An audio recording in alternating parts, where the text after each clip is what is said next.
Hello, everyone. Welcome to our hybrid Cleveland Tableau user group. Thank you very much for attending. We have an action-packed hour for you. So, presenting for us, well, we went through the welcome. The welcome was intended for those people in person, and hopefully, as we progress through things, that we'll be able to meet more and more in person in the future. Thank you for bearing with us, and for today's agenda, we have our introductions and opening comments, which is welcome back to those that we haven't seen for a while, and welcome to those that have never been here.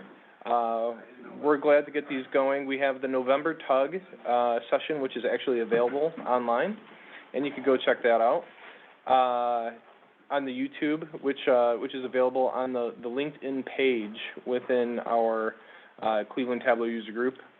So for the Cleveland Tableau user group, you can join us. Again, go to LinkedIn and search for Cleveland Tableau user group, and you'll find us there. There's also this link which is made available. You can go ahead and punch that in. Our leadership team members are myself, Jeremy Paitis, Mark Rogozinski, and Lauren Antz. Our next meeting, we're going to plan for February of 2022. That way we're past the holidays. We're past all of our exercising that we're going to do for that year. And then then we'll be ready to meet again. You may be exercising.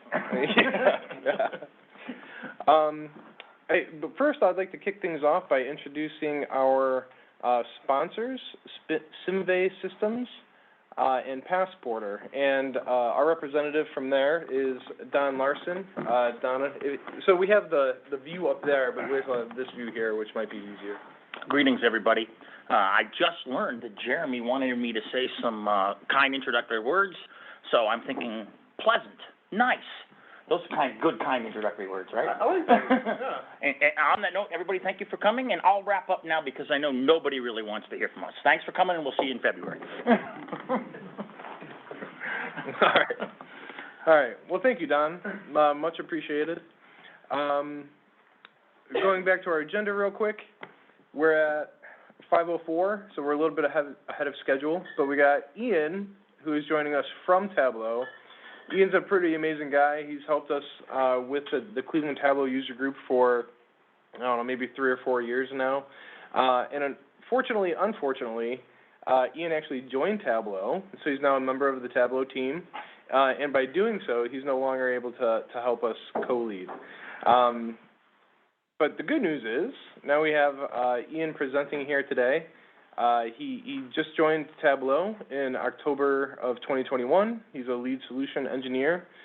Some of his past roles include, where I know him from, is from Signet, where he played a pivotal role in terms of Tableau adoption as well as Alteryx adoption within the company, and he led their digital analytics. Ian, if I butchered any of that, please feel free to correct me. But I think I got it. No, I think it's good. The only thing that that picture always reminds me, it always surfaces in these kinds of events. I think that is now going to be a decade old come next year. So there's a stark reminder that I need to get a new picture, but that's all right. Ian, it looks like it was a fun wedding. Oh, well, you know what? It wasn't a wedding. It was a conference, and you can tell it was that old because it actually had hair in that photo, which I wish was a little bit brighter so you could actually see it, but yeah. But no, thank you for the kind introduction. Let me start by sharing my screen.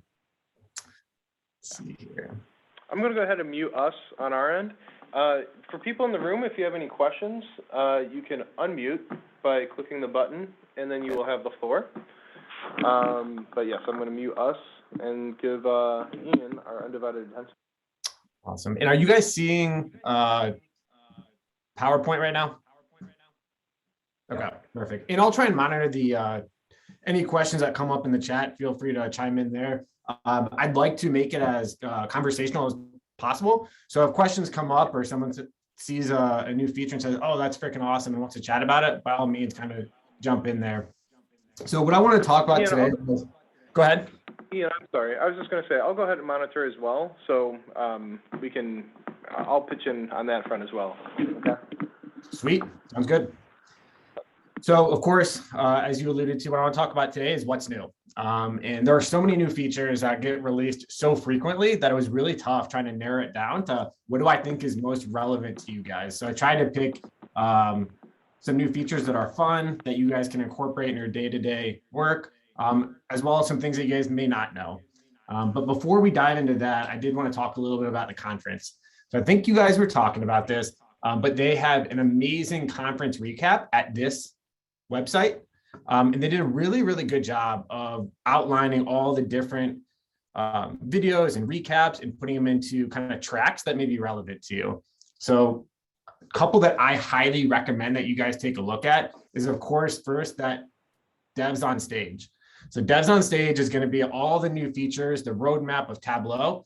I could talk about it, but I know I'm not going to do it justice. So you guys should definitely check that out. It is extremely exciting, extremely fun, and some great presenters in there. Secondly, another equally important one I encourage you guys to check out is the keynote opening. They did a really good job of talking about a real world scenario with the Seattle Seahawks, how they use Tableau, specifically a lot of the new features, to make actionable insights that us as fans at the game actually saw the repercussions of the changes that they made. So a lot of really cool use cases in there. And then lastly, I'd be remiss not to mention the Iron Viz. So I make it a point every single year to not just watch this year, but watch the previous Iron Viz. They are so exciting, energetic, and really get my passion for Tableau going. So highly encourage you guys to check that out. And what's really cool this year was Lisa Trescott won. And I don't know if people caught this, but at the beginning of doing her introduction, she has only been using Tableau for 6 months and won the Iron Viz. So I think that speaks to how user-friendly and amazing the tool is, how inviting the community is, and how she got engaged in it. It just shows how far you can go in a short amount of time with Tableau. So you don't want to call her a rookie because she is far above and beyond what I can do in Tableau, but have only been at it for 6 months. Going back real quick to that conference recap page, just wanted to highlight real quick, once you land on it, as you scroll down, this is kind of how they broke out those different tracks. So best of PC, which will have those 3 videos that I spoke to, some analyst tracks, some data leader tracks, and all the way down to industry specific tracks. So I think they did a really good job this year of promoting that content in an easily digestible manner. So with that out of the way, I want to dive into some of the new features that we've released over the past year. And then I also sprinkled in a few that are even over a year old, just because I don't see them being used as frequently as I think they should be. I think it's worth just revisiting. So the first one in 2020.4, we released Mark Layers for Maps. So my background's in real estate, so this one really hit home to me. Previously, you would have to do dual access and get really funky and creative with your data structure to have 2 different layers on a singular map. So in this viz that somebody put together, they have a hurricane, which is these orange tiers of the impact zone of that hurricane, puppy shelters, and then poblano stores. I would love to know who made this and why they chose puppy shelters and poblano stores, but by all means, I think it makes the point still. But I did want to use this as a demo and bring it up and walk you guys through how you would do mark layers on a map. So this is traditionally the way Tableau operated in the past, that you would bring in a shape file like this hurricane, and you would just drag it on as a geometric spatial object, and it would present this. But we had challenges putting other marks on top of this, which would be the locations of those puppy shelters.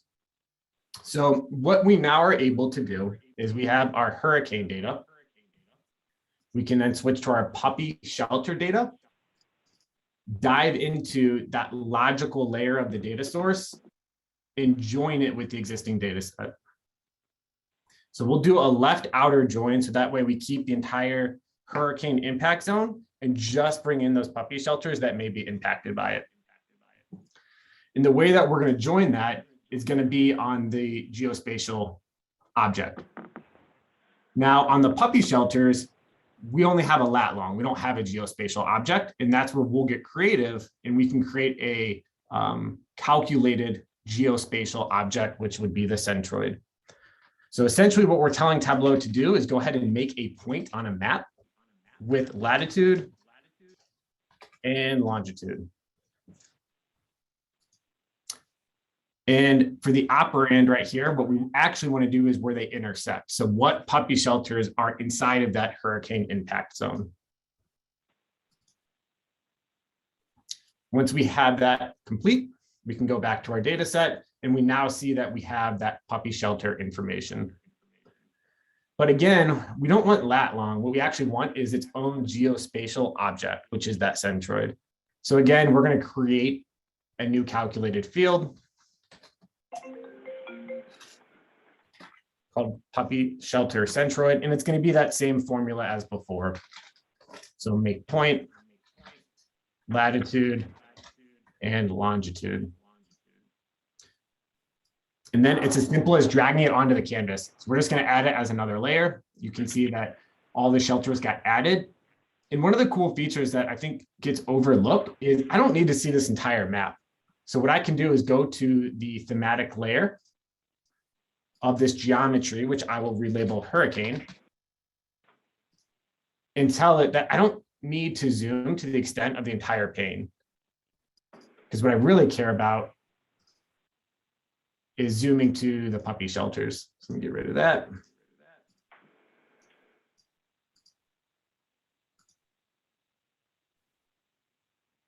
And I thought it usually would zoom into that location, but in any event, we can do the old-fashioned way and dive in there.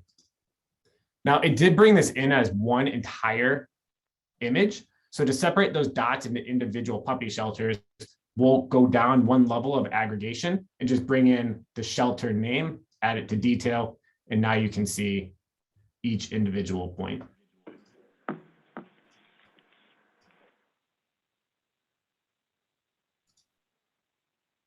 And I can see those puppy shelters. So this is just a cool way that you can now have multiple layers on top of a map. What was previously a little bit more difficult now is easy as drag and drop.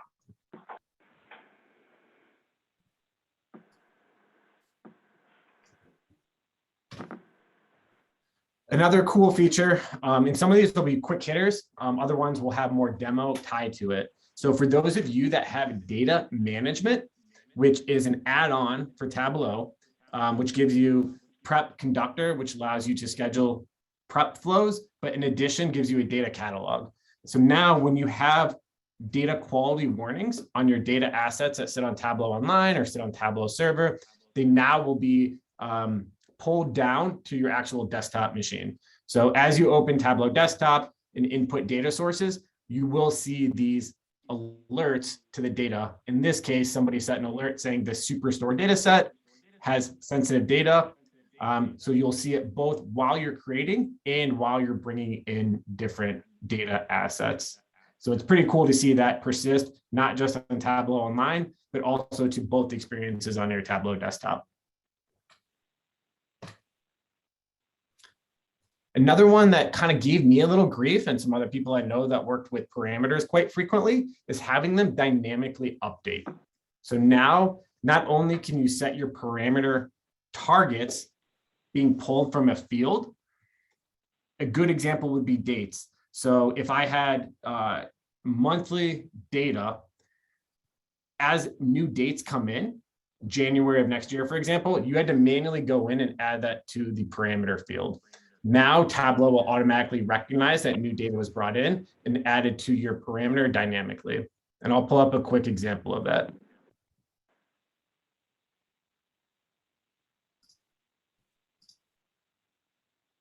So in this situation, this is just sales over time, and I created a quick action parameter that will highlight the portion of the range as specified by these parameters. So everything that's above the start month and below the end month. In this data set, though, I only have data through the end of November, as you can see, which makes sense that my parameter only goes to the end of November. But now if I switch to a new data set or I refresh the existing data set as new data comes in, and I'll do a quick replace to do that mock scenario. This parameter dynamically updates and now includes all the way through December. So it's just a one-stop set and forget type of scenario that as new information comes in, rest assured that your parameter is picking up on that new set of data.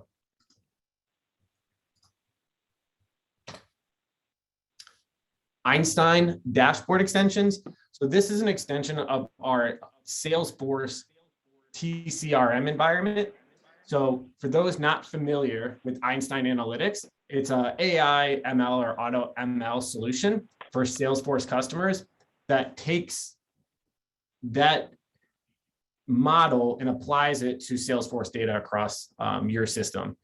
They've taken that same engine and now applied it to Tableau. So you can embed that Python code, that model into Tableau, and it'll score it real time. So in this example of this GIF, I'll play it again. The user is going and highlighting a specific set of data. It's running that through its predictive model,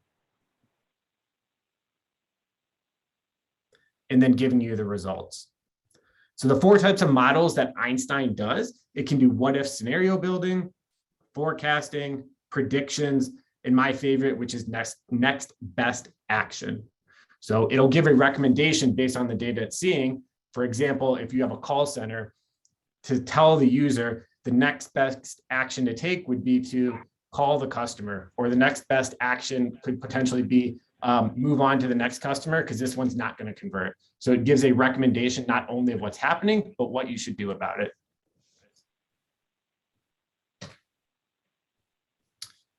So Tableau Prep has come a long ways. So I think for many of you that have been attending these TUG user groups for a while, you've probably heard me talk about Alteryx ad nauseum. And I have to admit, although I love Alteryx, it's probably one of my favorite tool sets, Tableau is really closing that gap. So Alteryx is still a far more powerful tool.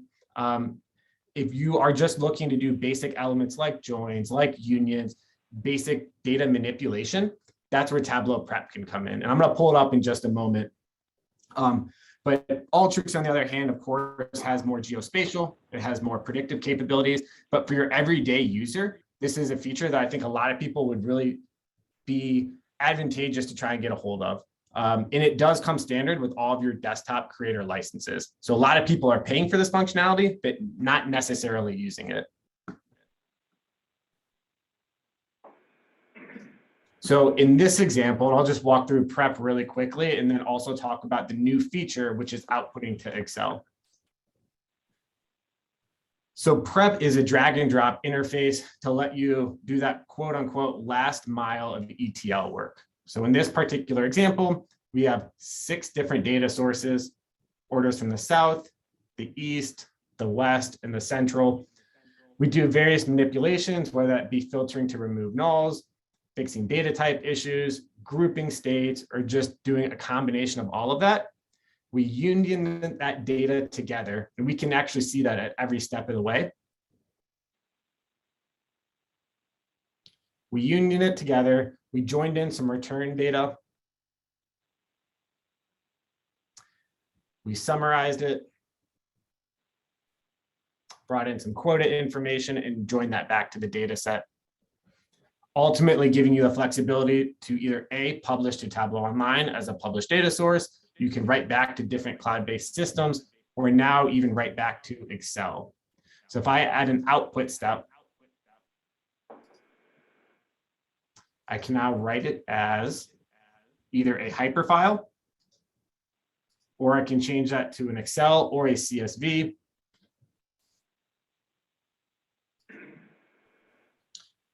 Now write it as test Excel. Specify the worksheet as sheet 1.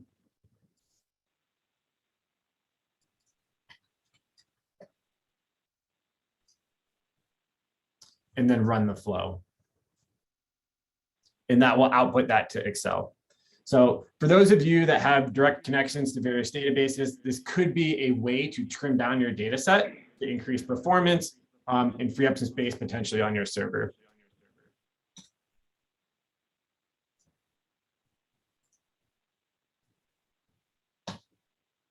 Quick LODs. So this is actually one of my favorites. Hey.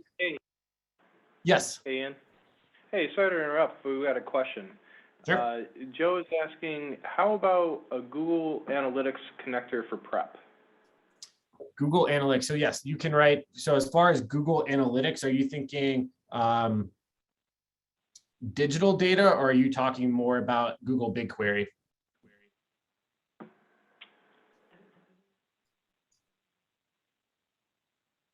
I'm guessing it's going to be the latter. At this time, we don't have a connector that I am aware of for a GA3 or for Google Analytics, which I'm assuming as your digital databases. Okay, yeah, Ian, it's for just Google Analytics. So you know how like within Tableau Desktop, you got the nice connector and you can configure the Google Analytics data source. Do the same thing in prep or no? Yes. So if you're just looking to connect straight up to prep or to Google, let me pull that up. I'll show you a quick example. Hopefully this will answer it.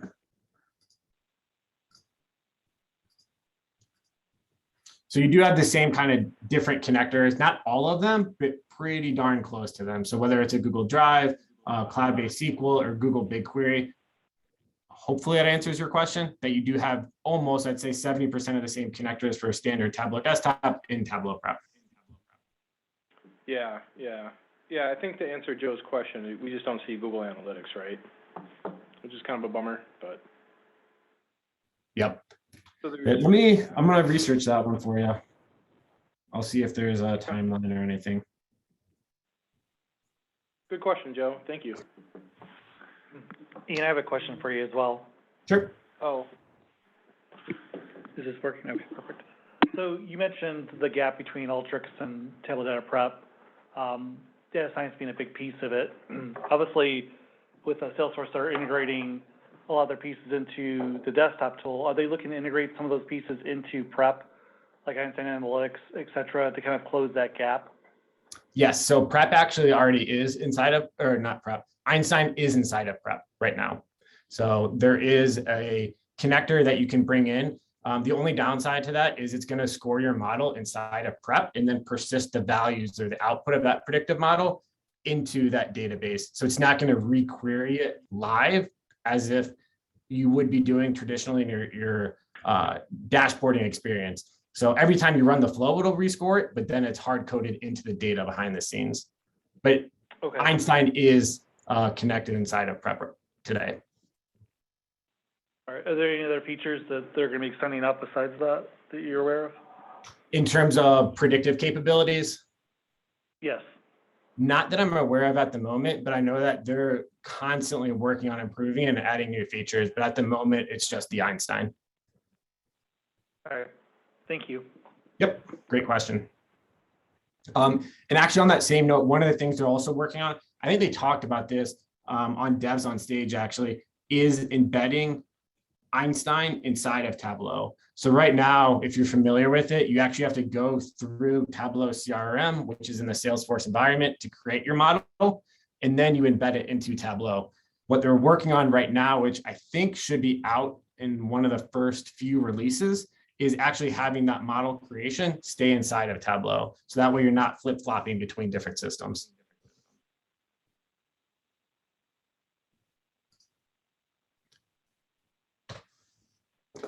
So quick LODs. So this is a pretty cool feature. I always had a difficult time kind of explaining to people what LODs do and how they work. And I think having this quick LOD feature is a really great way to introduce people to them. And I think it makes a lot more sense.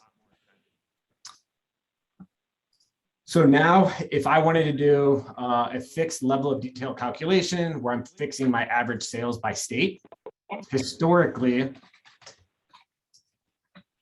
I would have to add squiggly bars, fixed state, average sales, which is just a lot to type in, especially when Tableau is trying to move towards kind of code free.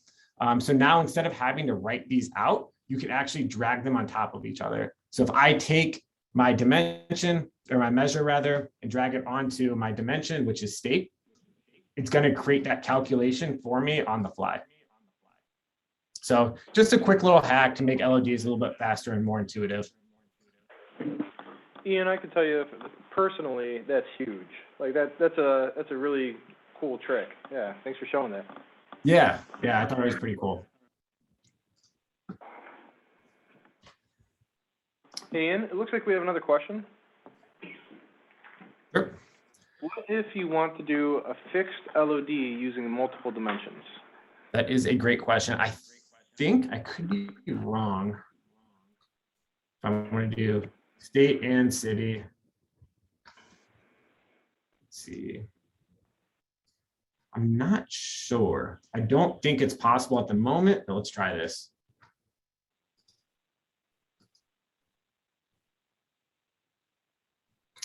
Nope, it's trying to nest it inside of it. So I don't think there's a way to do multiple right now. But if you did a quick Google search, somebody smarter than me could have figured it out. So not positive off the top of my head.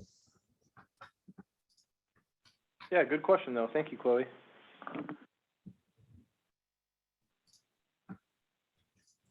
So ask data enhancements. So they've done a lot of things to make ask data a lot more intuitive and user-friendly. A couple of them being is letting you kind of specify lenses, which I think is actually later on in my deck, but I'll cover it now, as well as letting you decide what fields are visible to the end user. So for those not familiar with Ask Data is a natural language querying tool to kind of tease people that may be a little bit gun shy of actually opening up WebEdit or downloading Tableau Desktop, but yet they can still self-service themselves. So I'll pull up a quick example and we can talk through it. So once you have a data set or a data connection out there and you click on it, you can create what are called lenses. And think of lenses as almost a query system or a quote, I guess lens probably is the best term, a lens through which to look at the data. So if I click on new lens, I can then name it and I'll call this sales acceleration.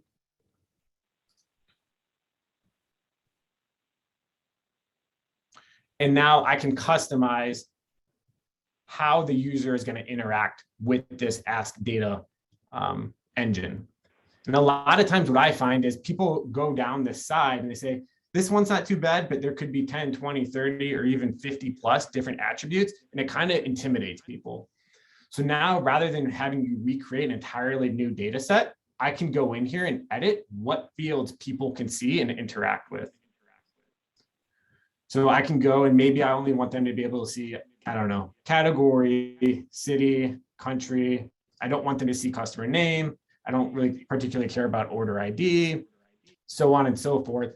Just giving them the freedom and flexibility to interact with what I decide is relevant to them, which makes it a little bit more manageable when they kind of work with this data set. Secondly, I can now specify how it's indexing. So I actually should have done that on the previous step. So in here, I can tell it now, do I want to index on this field value or not? Giving a little bit more flexibility to how performant you want Ask Data to be. Hey, Ian, just a couple quick clarifying questions here. So this is within Tableau Online or Tableau Server, right? Correct. Yep. Okay. And then the other thing too is, what was it? Something about, can it only be done on Tableau, Tableau data extracts, meaning Tableau published data sources? As opposed to live connections, you can do live connections as well. Oh, you can? Okay. Yep. All right. Okay. For some reason, I thought maybe it had to be a Tableau data. Not to my knowledge. I don't believe so. A published data source is what I'm trying to say. A published data source. Okay. Maybe not that. Okay. So once you create this lens, a couple other things they did to make it more user-friendly is it's showing you real time what attributes it's using that you can interact with. So maybe I want to look at average sales by state. in 2019. So it's showing me that I'm looking at average sales by state using order date in 2019. So now there's nothing that's left up to guess what the system is actually doing behind the scenes. So as I submit that field or that question, it's going to build that result real time. And what's cool about having the attributes listed now up top is I can now interact with them. So maybe instead of 2019, what actually I wanted was maybe 2020. And maybe instead of state, what I actually wanted was potentially category. And it's going to build that out real time for you. Switching back to state, I can also specify what type of visualization I want to look at. So it's going to do its best to use what Tableau thinks is going to be the best impactful visualization for the query that you're requesting. But if in fact I don't want to see a map, instead maybe I want to see a bar chart, I can always specify that as well. So it's almost like Tableau Lite, but I like to look at it as teasing people into becoming more comfortable with interacting with data. Hey, Ian, one more question about this. So, who is the target audience for this? Is this somebody who is developing within desktop, or is it more so, a potential end user, meaning someone who's trying to drive insights but might not be as technically capable or have to rely upon, someone with desktop expertise? Like, where do you see this fitting? Yeah, it's a great question. I actually had a conversation with someone on my team earlier this week on that. I think it's the latter. I don't think you have to force people into a one size fits all model, but the way I think people get the most use out of it is going to be people that aren't creators. People that are creators can just as easily jump into web edit or open up on desktop and create a custom view. Where I think the real benefit is now that Ask Data is free to all types of users, all the way down to viewers. It's those users that say, hey, I see this dashboard that you built, but I'm just looking for this one number. Like, hey, I just want to know what were year-over-year sales in toothbrushes in Colorado. So instead of them coming to me, I create a dashboard, publish a new dashboard. They can just self-service on their own. So I personally think it's getting people more comfortable with data and interacting with it, and B, cutting down on kind of those ad hoc requests to the BI team. Really cool. Thank you.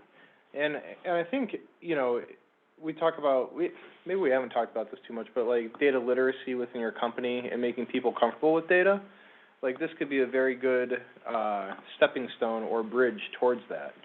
Because the nice thing is the data is still curated by whoever, right? By your IT teams or whoever's using it. And they can jump into this environment and hopefully get accurate results or similar results to what the BI team or whatever centralized or decentralized data team is sharing. So really cool. Yeah, and I think it pairs really well with the data management add-on. So for a lot of customers, they go in and they have hundreds, probably thousands of different data sources. People are publishing one data source for each workbook, which isn't best practice, but it happens, right? So I think one of the really good features to pair with this is data management. So as they go in here and they see the different data sources, they can see that it's certified and it's good to go. In the event that this was a one-off one, or in the event that, hey, this data source isn't being maintained, you can now go in and add quality warnings and say, hey, this is not certified. It is getting deprecated, or it's getting stale. It's under maintenance or sensitive. So I think, yes, to your point, I think it's a really good feature, but it does pair well with these data quality warnings to give people more confidence in what they're looking at is correct, and hopefully cuts down on, hey, my dashboard says this, yours says this, why are they different?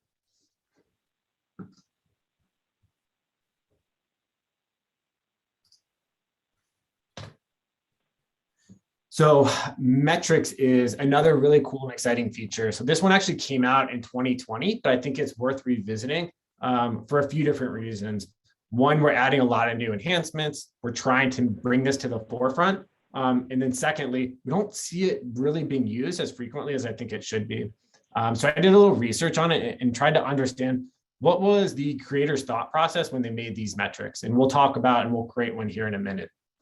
So putting this aside, take yourself back to, early 1900s, and you walk up to a newspaper stand and you see this article and you purchase it and you look at this and you say, man, I think it looks like kind of somebody's on the moon. Is this maybe a movie set?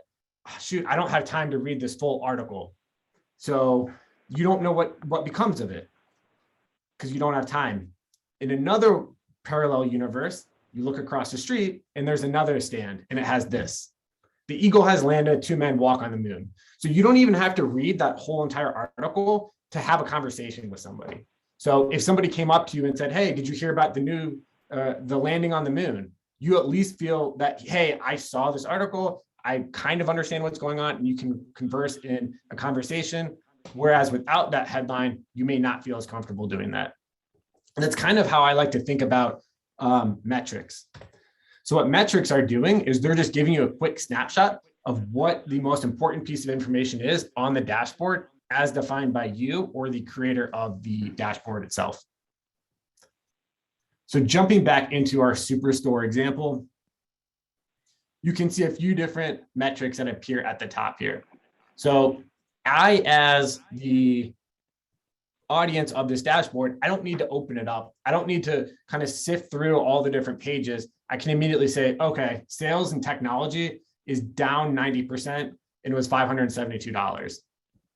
Or sales office supplies year over year is down 7.13% at 194.86. So I can get these really quick win KPIs that I can just look at a flash, as opposed to diving down to the actual dashboard itself. Now, if I looked at this and I did want to know, shoot, we're down 7.13, I can look at the history of it, and then I can go to the view that's connected. So I can determine, is it worth my time to dive into the actual dashboard itself and play around and figure out what's going on. So setting up metrics is extremely easy. So they work on any kind of continuous variable. And all you need to do is click the metrics icon, click a data point in one of those potential continuous variables, and click create. So one of the big benefits of it is it persists whatever filter values I look at. So say I'm in charge of central furniture.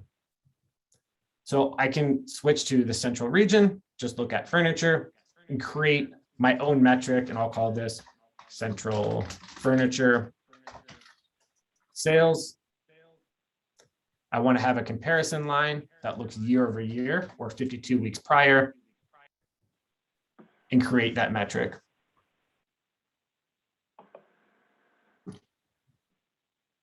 Which it looks like I already had one. But going back, as I go into this folder, what's really cool is each one of these metrics can have a different set of filters. So I don't need to go in the dashboard. If I need to know sales technology in the East, sales office supplies in the West, I don't have to pull up the dashboard, filter once for one, filter once for another. I can preset all those filters, get my high level KPIs and move on with my day.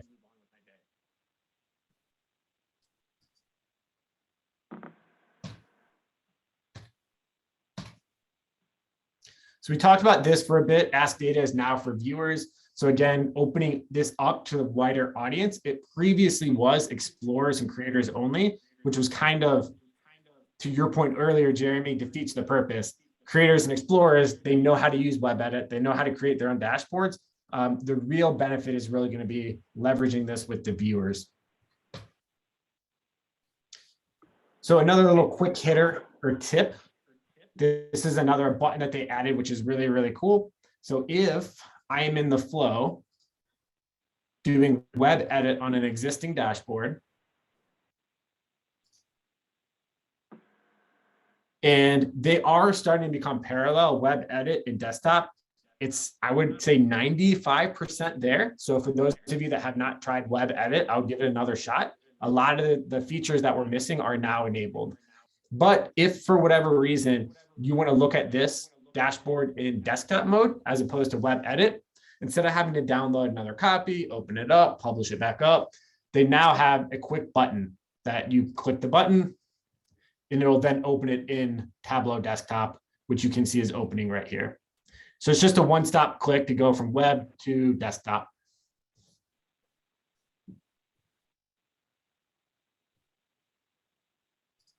And then I can start editing as I please. So a nice little feature functionality that they added in there.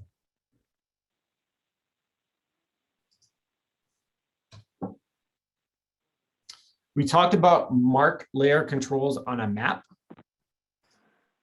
One additional enhancement they made at the end of last year is even if I have these different layers, what if I have layers in the example before of puppy shelters, I have layers for poblano stores, and I have layers for a hurricane.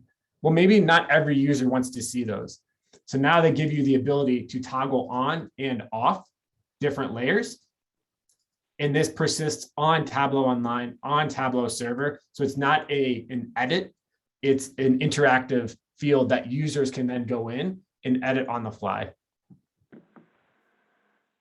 Ian, that's really cool. So that's actually within the end user's capabilities to do that, right? Much like zooming or some like searching, right? Now you can control the layers. That's pretty incredible. Yeah, it is. And that's exactly it. And you can, if you want, lock them down so people don't have the ability to take them off. But by default, it'll give everybody the capabilities to add and remove layers as they see fit.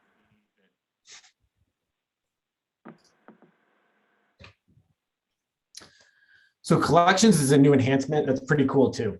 So for a lot of different users, they have trouble finding all the different content that's on Tableau Online. So a lot of times it becomes, hey, can you send me a hyperlink of the dashboard that everyone's talking about? Or, hey, I remember looking at this view. You as the Tableau admin, can you send me this dashboard that we looked at last month? And they're all over the Tableau environment. So now what you can do is create a collection that holds all those different dashboards into one folder, if you will. So I'll show you what that looks like. So in my environment, I don't have any collections to start, but I can now. So I'll click New Collection. I'll start to explore content. And maybe I want to add in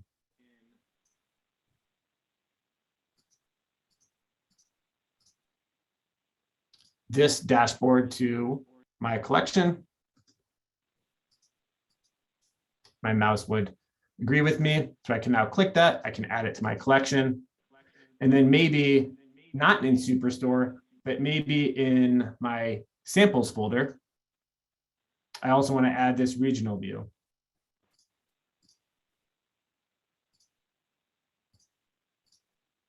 So rather than having to go to two different folders to get the information that I need, I now have one collection that contains all the assets that I'm interested in looking at. So it's just a nice way to kind of clean up the experience for the end user. And you can have multiple different folders, as many as you would like in your own environment. You can also make these. Yep. Oh, I'm sorry. So let's say that there's Ian's collection and then there's Jeremy's collections, and we could actually have the same dashboards within our collections, right? Absolutely, yeah. And you can make them either private or public. So if I want to pull down a collection of all the dashboards that I think are relevant to this end user, I can then make it prevalent that other people can see that collection as well. So it really just gives you, I guess, the freedom and flexibility to architect your own folder scheme independent of what's already on the website or the server. So if we wanted to make a collection for someone else, we could go ahead and do that and say, here's your greatest hits. It's almost like creating playlists. It's really cool. Actually, you know what? I'm stealing that. I love a good analogy. That's exactly it. I get paid hourly, Ian. Well, you can send me the bill later.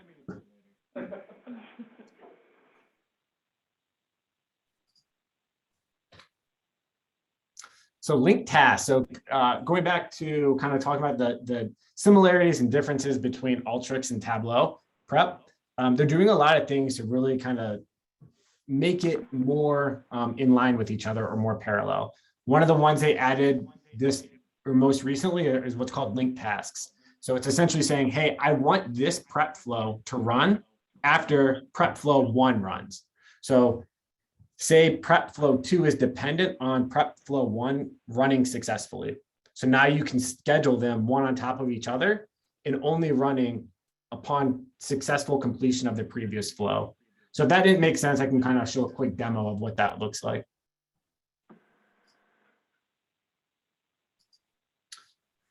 So in this environment, I have 2 prep flows, and I'll open them both up. Step 1, which outputs to Tableau Online, and then say step 2 reads that output and does another layer of aggregation or a separate join. But I only want this flow to run when this one runs successfully. So now when you schedule a task, I have this ability to do what are called linked tasks. And you can have as many as you would like.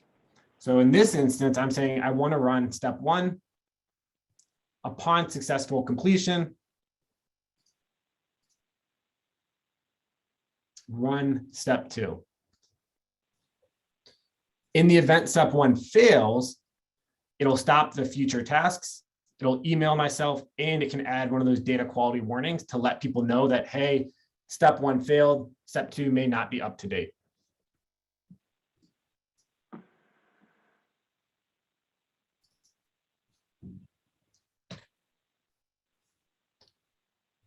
Another cool feature that they added in Prep, let me see, I think I have one ready to go. Yep, right here.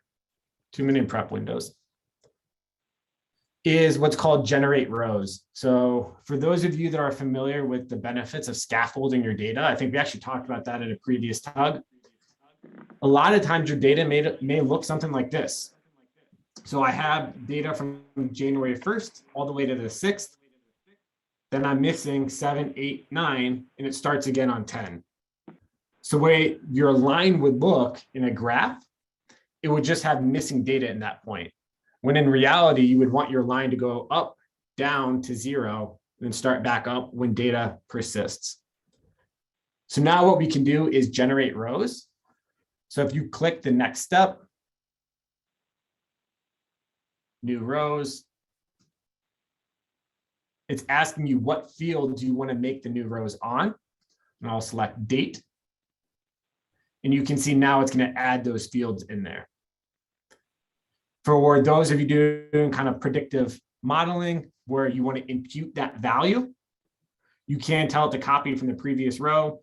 At this point in time, there is no way to do, hey, take an average of the previous week or do some sort of a rolling average. I envision that's going to be in there in the near future. But at this point, when you add those, you can either add them as null, 0, or copy from the previous row. So Ian, you didn't actually enter it yourself, right? It just did the thing? Yeah, so if you had, I don't know, 5 years worth of data, it'll go through and logically pick out all the missing dates and just input a 0, a null, or the previous day's value. So it's going back to scaffolding for people that are familiar with that. It is a huge time saver, so you don't have to get a lookup table.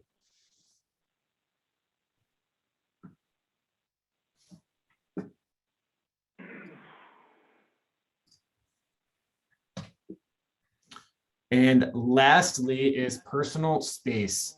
So you may have seen on your Tableau server, if you've updated it recently, or on Tableau Online, that you now have this new little location for personal space. So think of this as an area that only you can see. No one else, including the administrator, can see the information that you post here. The downside of it is also no one can see the information that you post here. So if you take a dashboard from an existing folder and move it to your personal space, nobody can see it anymore. So just keep that in mind. But it is a really good area to kind of do like scratch pad work, to try different dashboards that you're thinking about. rather than kind of mucking up the existing folder structure and having a staging folder and a production folder. It's just a good way to just keep everything to yourself without the worry of it kind of clogging up the system. So that's all I have for what is released now. I did want to take a second and talk about what's to come, because this next release that's coming out has some super freaking cool features that are going to release. And the three that I wanted to talk about are virtual connections.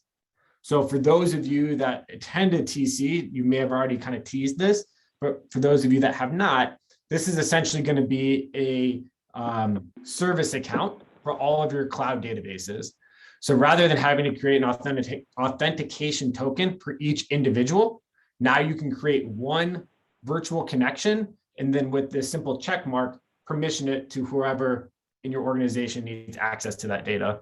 So when you, in the event, have to update your tokens, you don't have to send out tokens to everyone in the organization. You do it in one spot, and then it'll persist out. So that's going to be a huge one. And then secondly, in that same vein, are centralized row level security. So inside of those virtual connections, we now have a interface to do row level security. So in the event you have different sales personnel that, hey, Cindy in the East should only see her store sales, and Larry in the West only should see his store sales, you can actually set that up in the virtual connection itself. You can preview what it looks like. It's just a much easier and cleaner environment to do row level security. So keep on the lookout for that one. And let's see here. Another one, nice little quick hitter, is copy and pasting. So this was always a gripe of mine in the past. Why can't I just copy an item in a dashboard and paste it somewhere else? Well, now you can. So you do see that you do have the copy dashboard item, and then you can paste it elsewhere in the same workbook or other workbooks rather than having to recreate it. And then lastly, and then I'll open it up for questions, is Tableau accelerators. So this is actually live right now, even though they're saying it's in the coming soon feature. So if you go to Tableau Exchange, you now see this feature called accelerators. So what accelerators are pre-built workbooks that you can take your existing data, push it into there, and already have a ready to go dashboard. This was actually previously a paid for feature that we end up acquiring. That company said, this is so great, we just need to give it to everybody for free so that they can get up and running faster. So an example, I know someone brought up Google. So I think there's a pretty cool Google one in here for Google Analytics. It tells you exactly what required attributes that you need. So if you connect to Google Analytics, you bring in these required attributes, do a find and or just do a quick data swap from the existing one to your data set, this dashboard will be live and ready to go and fully functional. So it's just a way to get off the ground faster. You may not like all these visits, but they could be the groundwork for you to create something that is useful within your organization. So it gives you a set of directions on how to pull in your data, how to do the swap, and so on and so forth. So all of this content is free, and you can see how many different types of accelerators that we have. So I've not had a chance to play around with them too much, but I do hear from several customers that they are really helping them stand up different reporting systems faster. So something to check out. So Ian, I think the key with that one is you don't let anyone else know about this, and you look like a superstar, right? That is exactly it. That's what we all do with Tableau anyway, so. Yeah. Ian, that was great. Can you do me a favor? Can you jump back to that coming soon tab? Yeah. All right, I have to know what's up with this hire me button. Do you see that? Yeah, right in the middle there? I'm trying to see it right here. Yeah, so this is a weird one. I'll be honest, I don't know what their thought process is behind this. I think it should say like chat with me or communicate with me, not hire me. But okay. Yeah, it's an interesting one. And I think that's out there now. I could be wrong. Alright, it looks like it's more for like bragging, right? So I think you're on Tableau Public and you kind of say, hey, look at my stuff and I'm available. Right. That's pretty cool. Ian, I have a question for you. You're familiar with Wordsmith and the ML products? I want to say Tableau recently purchased a company that was like Wordsmith, and I'm not sure if you've heard about. Okay. Was it Yeah, so Wordsmith it's or not was it Wordsmith. someone I'm else? trying to think. It's what is You know it? what I'm talking about, I know though, who right? you're talking about. Native narrative science, I think. Yes, that's it. So I read, I mean, I'm familiar with narrative science, you know, the product is pretty slick. Do you know when they're going to be extending that out either as a built-in service? Because it's, I mean, basically it's creating a narrative off the data without having to write anything at all. Yeah, so they have not communicated with us. I think it actually didn't close until just a couple weeks ago. So it's still relatively fresh. But I know Salesforce in general does a really, really good job at integrating their purchases and their acquisitions into their existing products. So I imagine it's on the roadmap, but I'm not aware of it at this moment. Okay. And for those who aren't familiar with it, it's, I mean, literally, it's, you plug it into a data set, you pick like key KPI variables out, and there's some initial setup to it, but after you set it up and the data refreshes, it'll continue to update it. It will also interact with the data, so as people click action filters or filter the data, it'll change the narrative for them and highlight what they're looking at. So That's even better than like custom. it is. It's very slick. So when I heard that they bought it, I got pretty excited about the fact that it could be a feature. Well, Mark, it's probably about 2 or 3 years ago now, but they actually presented, right?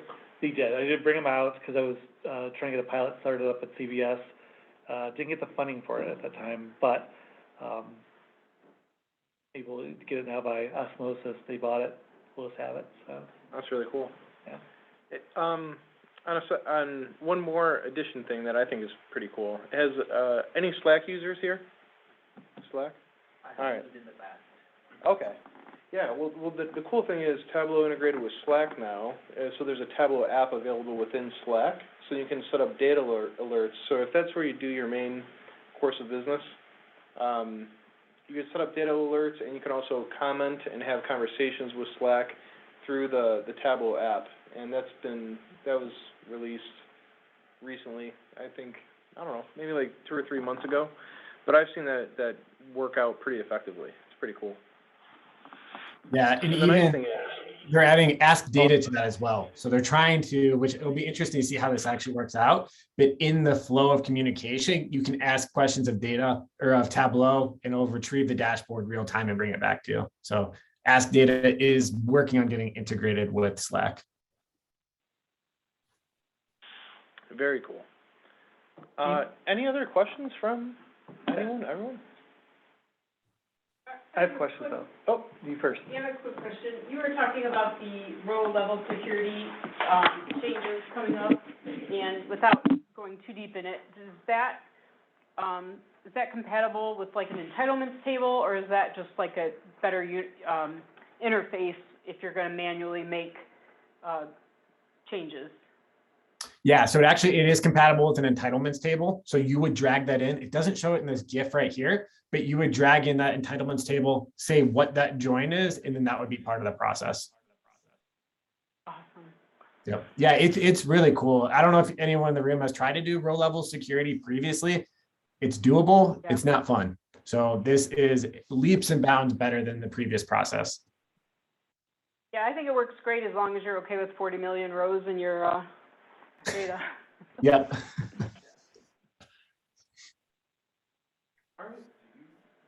Have just view access?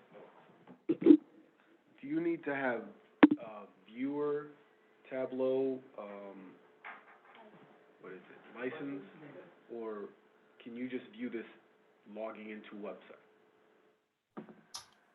And when you say view this, which feature are you talking to? Yeah, great question. Like the Google Analytics, if you were to drag stuff into the Google Analytics, would you be able to view that from any website, or would you still need a Tableau viewer license? You would still need a Tableau viewer license. It depends. I mean, there's other ways how you're embedding it and what kind of, whether you're a server or Tableau online, but generally speaking, in 99% of the scenarios, you would have to have a viewer license or a guest license. You're speaking from an end user perspective? Yeah. Okay, yeah. So, Ian, since you're a former Alteryx ace and you're looking at Tableau Data Prep, like, if you had to guess gap-wise, them closing the gap, how far are they? They're pretty freaking close. I'm sure many of you know Gary, because Gary's presented a lot of these too, and Gary went to Alteryx and I went to Tableau. It's getting close. We talk about it quite frequently. I wish Tableau would have bought Alteryx back in the day, but I think that's gone now. I don't think that's ever going to happen, but it's really close. For basic joins, unions, transformations, repeatable ETL, I recommend giving it a shot. The price point is such that it's a compelling offer in comparison with Alteryx. I don't think Alteryx is ever going to go away for the high-end data scientists, especially those using kind of geospatial capabilities and some other like high-end ETL. But I recommend trying it. It's a little bit different the way it works behind the scenes. But once you get used to it, I think it has a lot of features that make it a lot more user-friendly than Alteryx. One of them being, as you build out your workflow, say at this step, I just want to see what this looks like in Tableau.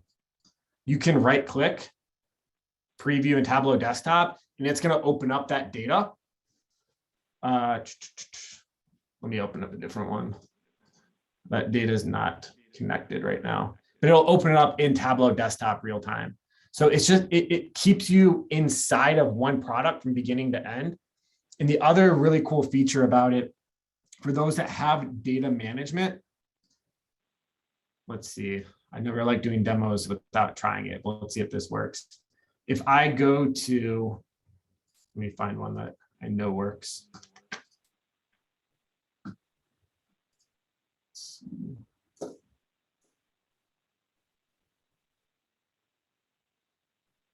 Exec dashboards. Not that one.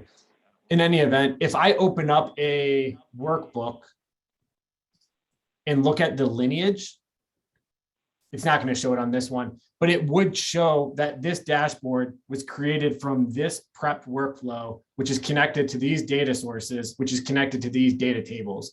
So because you're staying inside the same tool from beginning to end, you have that entire lineage, which cuts down on, hey, this dashboard out here, I don't know where that data is coming from. So if you're using like an Informatica or you're using an Alteryx, that metadata of what's actually creating that dashboard is anyone's guess. So keeping that lineage inside that same tool is another huge benefit. But honestly, it's getting really close for basic ETL work. All right, so you and Gary are still friends, is what you're saying. Well, I didn't say that much, but no, we still chat regularly. You guys ever arm wrestle? No, I'll bring that up next time though, after a few drinks. All right, good man. Oh, we have a question over here. So you showed the lineage for the Tableau Prep builder. Is that similar lineage existing? Yeah, I wish I had an example of it. They updated my server environment to 2021.4, which is why I'm getting a bunch of like little goofy messages because it's not out yet. Let me see if this one has it.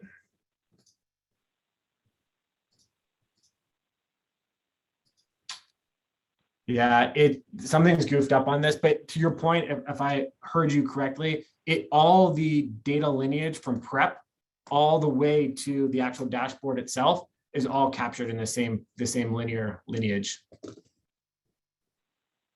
But the one which you're saying is mainly from the prep, right? But I'm asking for the ones which are in dashboard where if you have, custom SQLs done, is there a way we can have a lineage from like a particular dashboard? What is the data source and from where it has?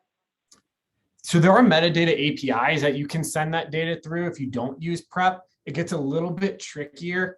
If you guys do have an enterprise catalog tool like Calibra or like Elation, there is a really good integration between that and the Tableau data catalog. So you can push metadata information into Tableau, but you would have to write an API to do so. Thank you. Thank you. Yep. Good question.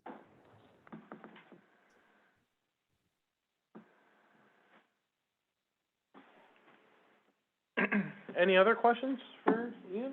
We got one over here.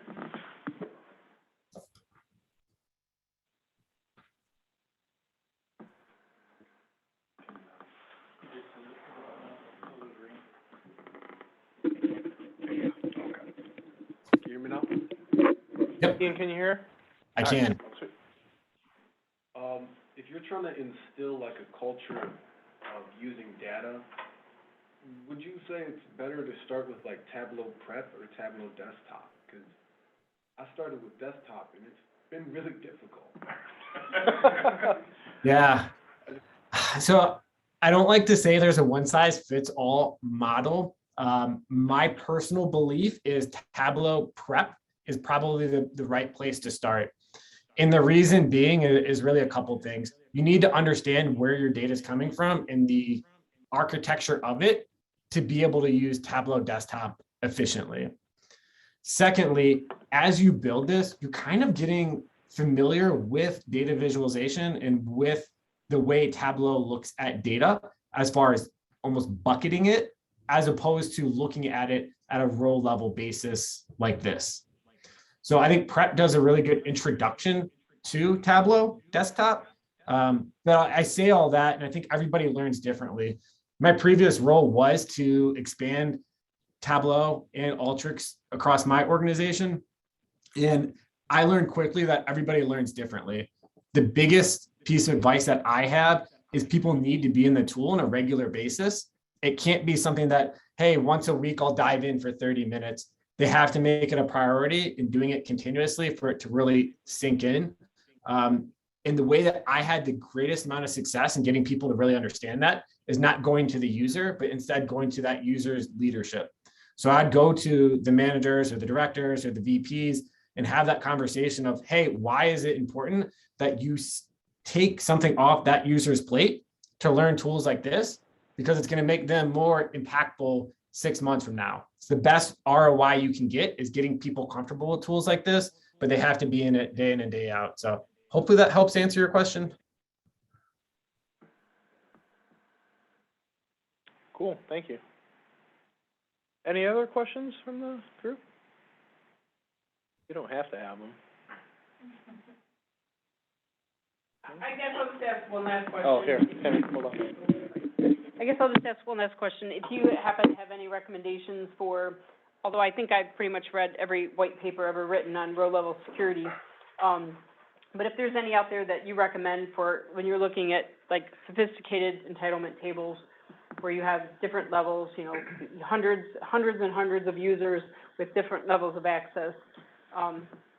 Just curious if you had any recommendations on something that, like I said, I have a feeling I've probably read it if you can easily Google it, but I thought maybe you knew of something else out there.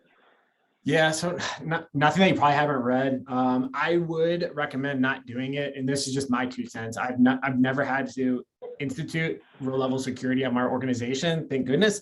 But from the documents that I've read, the training that I've looked at, and the videos that I've watched, doing it on an individual user basis can be daunting in Tableau. A lot of times it can be easier to set it up as doing them in groups. So just like you create groups in Tableau for permissioning to different folders, you can use those same groups to permission row-level security.